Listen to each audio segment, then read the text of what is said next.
Okay, so let's go ahead and get back into our coverage over the X-Men. But this time, let's go ahead and pick back up with Wolverine once again. And let's cover a three-part story arc that takes place in issues number 107, 108, and 109. Now, here's the thing, because this storyline right here proves why you should not go after a man's child, why you should not go after Wolverine's child. Because remember, in the 1980s, when it came to Marvel Comics, Wolverine had adopted a young girl better known as Amiko, because back in, I want to say, Uncanny X-Men 181, when it came to her mother died when a dragon is going on a rampage in Tokyo. And so you had the mom make Logan promise to take care of her daughter, which of course he has been doing. Now, technically, she has not been living with him because he's an X-Men, but he made sure she was always well protected. Well, when it came to Logan, the last time we saw her, he left her with Yukio, a close friend of his. And so that is why, as we get into the opening pages of issue number 107, we see Logan right now heading over to Yukio's apartment to pay Amiko a visit. Except when he does, he realizes there's something off. Like, hey, you know what? I don't smell Yukio or Miko in that apartment, but I do smell other things that belongs to a certain group of people. And of course, that would be the Hand. Now, for Logan, he wants to know why in the world the Hand had technically kidnapped Yukio and Amiko. Now, before Logan had went in there was somebody else outside who did call in someone else and inform them that Logan had arrived there. But right after you have Logan being able to deal with those two members of the Hand, you didn't have one of them call in to somebody else to inform them that Logan is currently inside the apartment. And of course, they die. Now, when it comes to the Hand members, when they die, their body just dissolves. So there they go, just like that. But this is actually a setup, because you didn't have Logan realize that he is now completely surrounded by the Japanese military, because they got word of how dangerous a mutant he truly is. So of course, they had surrounded the entire apartment. And so for Logan at the moment, he's kind of like, okay, this was a setup, but now I have to find a way out of this situation. So of course, the next few pages is just Wolverine trying his best to get out of that situation by just running away. And matter of fact, he even takes a guy's motorcycle to hopefully get far away from the situation. Now, for the Japanese government or military, their main goal is to make sure they don't do a whole lot of property damage in this area, but at the same time, they still want to locate Logan and capture him. Now, for a brief moment, we do switch over to this movie set. Now, technically, the movie's not really important, but the actor actually is. And that'll be a guy known as Akatora, and I really hope I pronounced that correctly. Now, when it comes to Akatora, him being an actor is only like a small thing for the storyline, but really, this is the person who has set up Logan. And matter of fact, this is the person who's currently holding on to, well, Yukio and Amiko as well. But the question is right now, why is this man truly going after Logan for? But he does get word that Logan was able to escape from the trap that he had set up. Now, as we do switch over to Logan, what Logan did next was he went over to this casino. Now, this casino is technically being run by a Yakuza clan. But for Logan, he's kind of hoping the clan will take him in protection. He's asking for protection, but for them, they're kind of wondering, who the heck are you? Now, for Logan, this actually works out for him because he was married to Mariko. And let's not forget, when it came to him, Mariko, they were madly in love, right? Mariko was the leader of the Ashita clan. Now, when it came to Mariko, before she took over the clan, that clan was a powerful criminal empire in Japan. But to Mariko, she was trying her best to turn things around, to move away from criminal activities. But either way, because her and Logan were almost married, and of course they were madly in love, he does get a pass in a lot of different areas because of that. And so he says, listen, I was married to Mariko, so I deserve protection with you guys right now. Now, of course, you do have this lady walk out, introducing another character, better known as Shirohana, and she is the Pale Flower. Now, she does tell Logan, like, you know what? We can give you protection for the time being, but we gotta make sure that what you say is actually true. Now, as we do switch back over to Akatora, we do learn from him that he is a member of the Hand. But here's the thing, because yes, he's holding on to Yukio, but this man is torturing Yukio. But while doing that, we also learn that when it comes to Amiko, he's trying to brainwash her by giving her whatever she wants. Ice cream, toys, video games. He has two of his assistants at the moment just helping out with the whole idea of brainwashing her. Now, for Akatora, he does get word that Logan right now is trying to get protection from the Yakuza. And so while trying to do that, you didn't have Akatora call up the noodle vendor to deal with Logan.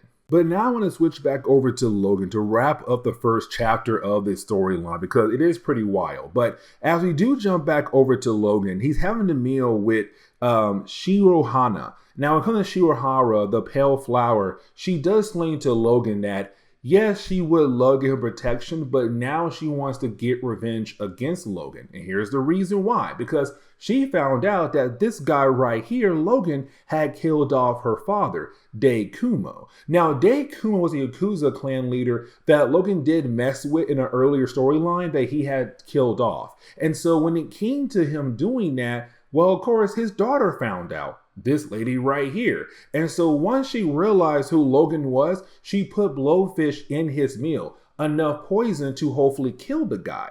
Except she has no idea that he has, well, a healing factor. So he was able to bounce back just like that. But right after that, you didn't have the Japanese military appear to arrest, well, her and of course him as well. And so as we get into the next chapter, it's really more of us now picking up with Logan and also the Pale Flower in prison. Now, Logan knows the Hand had technically set him up when it comes to the Japanese military. The question is right now, like, what for? What was their actual reason to set him up for? Now, for Logan, while trying to figure that out, out of nowhere, this priest appears, better known as the Iron Monk. Now, the Iron Monk is kind of like Luke Cage, where his skin is unbreakable. So for Logan right now, it does seem like his current claws, which are bone claws at the moment, cannot really break through the skin of the Iron Monk. So it does kind of look like a bad situation for Logan for the brief moment here, but then out of nowhere, you have this small guy appear. And this small guy, he does work for the Yoshida clan,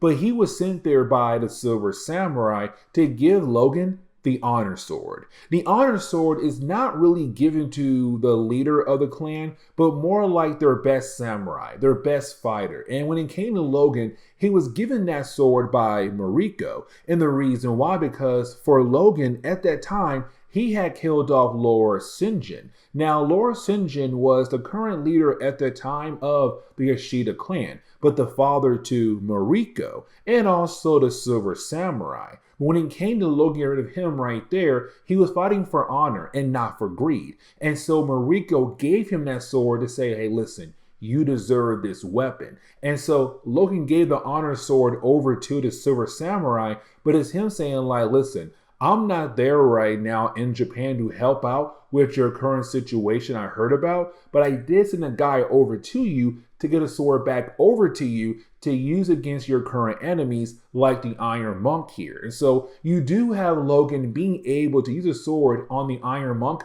to kill him off. Now for Logan and Pale Flower and also the small guy, they do leave the prison. But now we had to switch back over to Akatora. Now for Akatora, he still kind of believes that what he's doing right now with Emi and Sumi, his two assistants, well, when it comes to brainwashing Amiko, is actually working. But for Amiko, she keeps asking for Yukio and like when they are going home. But part of their brainwashing is to have Amiko believe that Yukio never cared for her, never loved her at all. Now for Yukio, he has a different idea of kind of like brainwashing her. But of course, torturing her to kind of get her onto his side. Now for Yukio, she does warn Akatora like, you don't understand.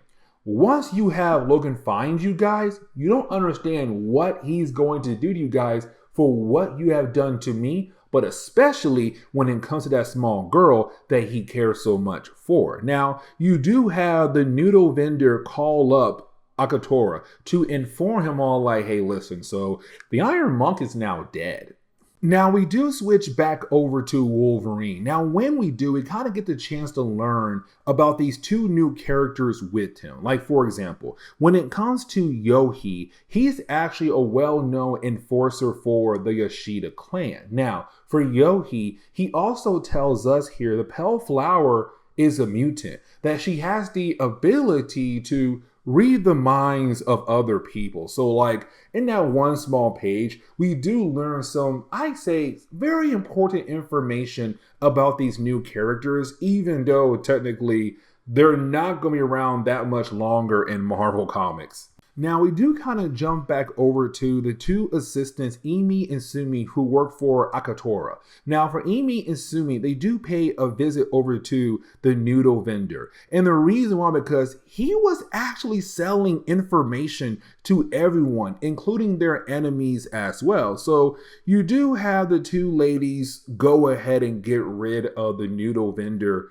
as well. But as we do switch back over to Logan, we see Logan still with those two characters we met earlier. Now, for the Pale Flower, she does agree to go with Logan because, well, he saved her life earlier. Even though she did try to kill him, he did save her life when it came to the Iron Monk. And so because of that, she's like, hey, listen, I figured out that you're right now trying to save a little girl. You know what? I'm down to come with you. And so does the Yoshida Enforcer as well. But with that being said, they're kind of wondering where to start off to figure out where Yukio and Amiko could possibly be at. And so for Yohi, he says, why don't we just go as the noodle vendor? Now, the last page of the storyline is pretty cool to me because you do have the two ladies come back after going to confront the noodle vendor. Now, I said earlier they killed him off, right? Not really. They got their butt kicked. And so now he begins to freak out a tad bit more, but he believes he has a different way to deal with Wolverine by releasing the cyber ninjas of the Death Touch cults to hopefully finish off Logan once and for all. And this leads into the last chapter. And so as we do get into the final chapter of the storyline, we do pick up with the noodle vendor. Here's the problem though. For the noodle vendor, he is surrounded by a couple of cyber ninjas of the Death Hand cult. And so it's kind of like, okay, cool, he needs some backup. But luckily, Logan had arrived. Now for Logan, he does realize that for the hand, they didn't send just a couple of ninjas. They sent a good like maybe 10, 15, or 20 of them at once to hopefully finish off the noodle vendor. Now, at first, it does look like he couldn't handle things on his own, but he kind of realized he does need Logan help. But for Logan, it's kind of like, listen, I can help you. But before I do help you, I need to establish what I want from you. Meaning that once I do help you, I'm going to make sure I get the information I'm looking from you. Now, you do have the two guys work together, but let's not forget, Logan did not come alone. So when you do have the noodle vendor trying to kill off Logan by backstabbing him, he is stopped by the Pale Flower and, of course, the Yoshida Enforcer. But either way, you didn't have the noodle vendor give Logan information that he's looking for.